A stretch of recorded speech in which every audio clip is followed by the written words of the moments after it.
Hi, Caleb and Steve from Brownells here, and in today's video we're going to be jumping into bullet seating as part of our reloading series.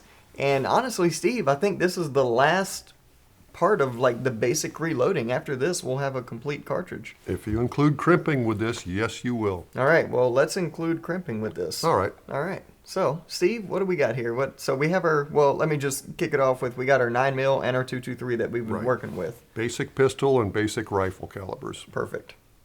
So let's start with 9mm. Okay, let's do it. All right, I've got a 9mm shell holder in here. We'll need some kind of a seeder. We're going to say that we've expanded and charged these cases already with powder. Yep, as we've done in the previous videos. All right, so let's grab a seeding die. Let's see, how about this one?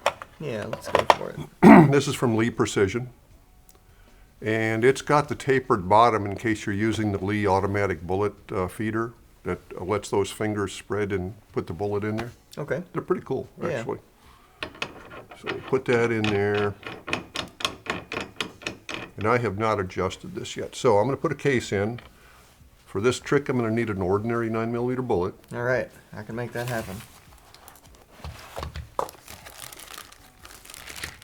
I cut the whole top off this bag so they'd be easy to get. There you go. All right. And what we're going to do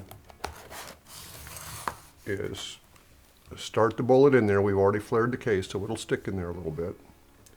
And what I like to do is get the die down and back off the seating stem all the way. So we can go up here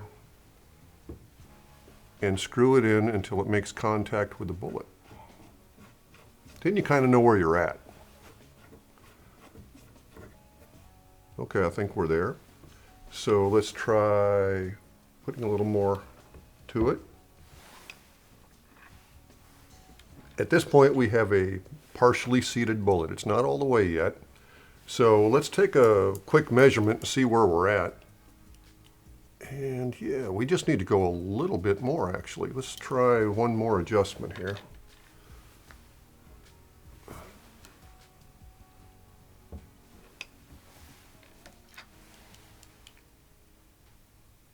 Okay, that's within 0.02. I'll take that. Perfect. Now, at this point, there's a little trick. This die here can taper crimp as well, or you can just use it as a bullet seeder. We have the 4 die set with a separate crimp die, so we're just going to use this to seat the bullet.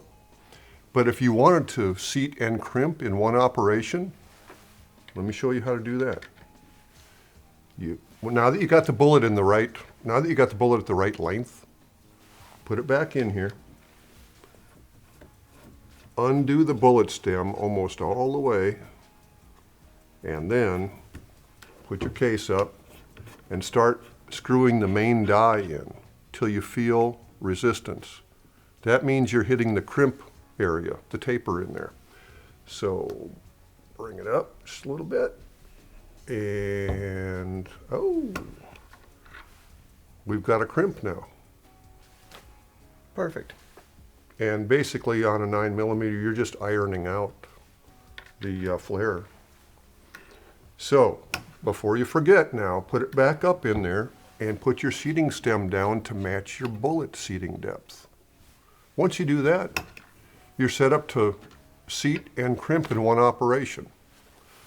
Otherwise, if you want to seat and crimp in separate operations, as I said, Lee has this crimp die. Now, I use these a lot because they have a carbide collar at the bottom, and when your case goes through that, you know it's going to chamber. So if there's any irregularity, it'll iron it out. Even though you've sized it once, it's still not a bad idea. So to use this, you back off the top stem again. Oh, and put your die down.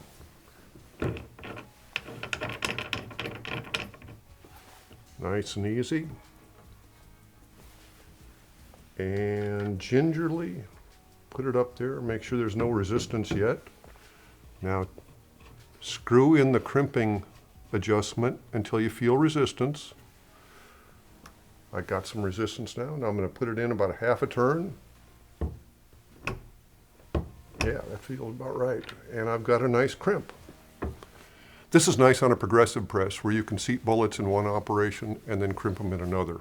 Makes things go smoother. You don't shave lead or anything, especially if you're using cast or coated bullets. This is a really nice way to go. You leave that flare on there the whole time you're seating the bullet, and then you squeeze it up after the bullet's reached its depth. So, 9mm, easy peasy. Now, in addition to this, we've got some redding dies here. This is a 3-die set, so they're going to seat and crimp in one operation. Although Redding does make a very nice taper crimp for any caliber that you can add to this set later on. And I believe they have 4-die sets also, so if you want to get them all 4 at the same time. All right, so easy enough. So even though on that one you seated the bullet before you crimped it, once you actually had it set, one pull of the handle is going to both seat and crimp if you want it to. Right, that's an option. And Lee does sell a 3-die set where you would do exactly that. Okay, perfect. So I wanted to show the setup for that as well. Yep, easy enough. So now we have a completely loaded 9mm cartridge. Right. And this is ready to go. You can throw this in your magazine and go to the range and get after it. Assuming you got your overall length right? Yeah. And your crimp iron out? Yep. So that they feed a whole lot better when you use that taper crimp. yeah, that looks pretty good. So let's move on to rifle 223. Some bottleneck here. Yeah. And just to be clear, the process for loading this and some like straight wall rifle cartridges, like for example 350 Legend, that process was pretty much exactly the same. The only difference was that I didn't seat and crimp at the same time. I did them separately, but yeah, that's what I prefer. Same process. So now moving on to bottleneck. Okay, bottleneck, there's a couple ways to go. Because you're dealing with a long gun, you might be more inclined toward high precision. So we've got a couple options here for that. First one is the Hornady sleeved seating die. It's got this little sleeve, and the case doesn't go all the way into this die. What it does is it centers the neck in this little portion here and keeps the bullet in line with it. Pretty slick operation. It's very foolproof.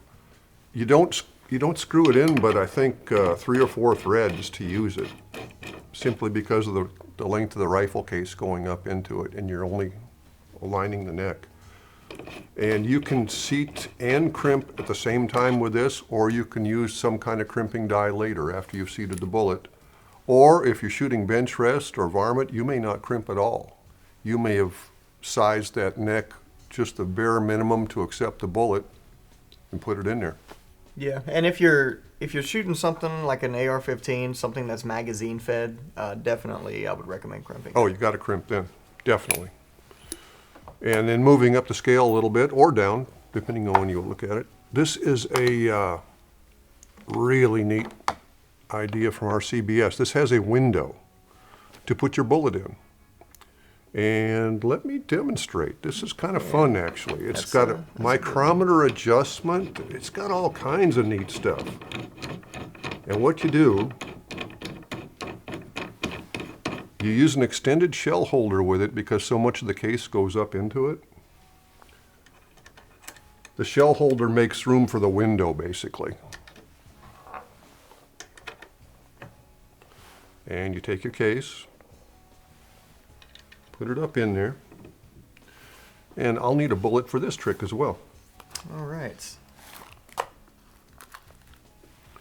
And you run your case up partially, and you see the sleeve starts to move. At that point, you can drop your bullet in.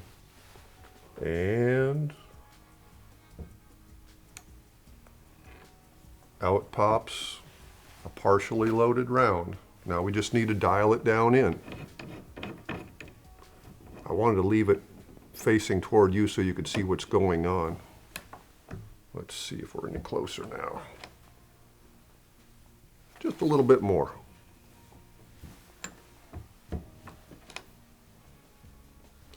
And we'll go to the cantilever. Why not? Yep. So that cantilever is there specifically for your crimp. That's going to help your Right. your case bite your bullet. Right, but if you're shooting Sierra Match Kings or something, you probably won't have a cantilever there unless you're shooting an AR. And you can still, I mean, you can still crimp those as well. That's not going to stop you. This just adds a little more friction. Yeah, and Hornady has a really nice 68 grain hollow point, which works really well when you crimp it. I mean, it's match accuracy. It's very good for a service rifle. Awesome, that's good to know. So at this point, you can either crimp or not. You can shoot it as is if you're in a bolt action, especially a single shot where the bullet never really contacts a ramp or anything. And if you're wondering about the micrometer, you're saying that's a little overkill. Well, no, it's not, because if you shoot more than one style bullet, you can jot down in your notes what setting that goes at for a 77 grain versus a 50 grain versus a 60 grain. And on and on. Yeah, that's good to know. Makes things a lot easier. Yep. And also that Hornady die we showed previously, so that's a custom grade die. If you get the match grade die, it's the same exact thing except it has a micrometer on top. Yep, same thing, same repeatability. You can put down a number and it'll always be there as long as you have your lock ring fastened down. All right, Steve. So let's say I'm gonna take this thing, I'm gonna put it in my AR-15. Let's throw a crimp on it. We do need to throw a crimp on it. So there are dedicated dies for doing that, just crimp, or you can use a regular seeder die without doing the seeding operation. So for instance, I've got a 223 Redding die here. It's a seeder die, but what we're gonna do is put it in, start it in, and back the seeding stem all the way out. In fact, you don't even need it to crimp. You can take this out, forget about it. Put the proper shell holder in place. Now we set the die. You run that all the way up.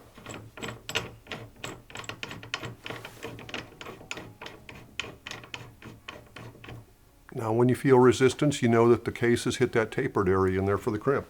So back it off just a little bit, advance it, and it's partially crimped.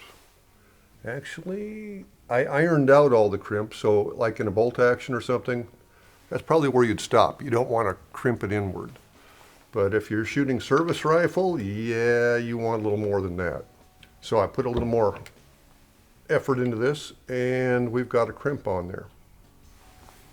All right. And that'll work for most applications, unless you've got a really rough feed path for the projectile in your AR or something. That'll work fine. And again, if you wanted to seat and crimp in one operation, you can sure do it, especially if you've got a cantilever, so when that thing is trying to squeeze in, it's sliding along those grooves.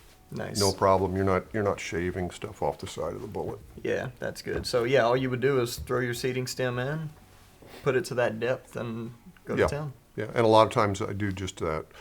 The thing about that is, especially in rifle, make sure your stuff is all the same length on your cases. You know, keep your overall length the same. That way your crimp is the same from shot to shot.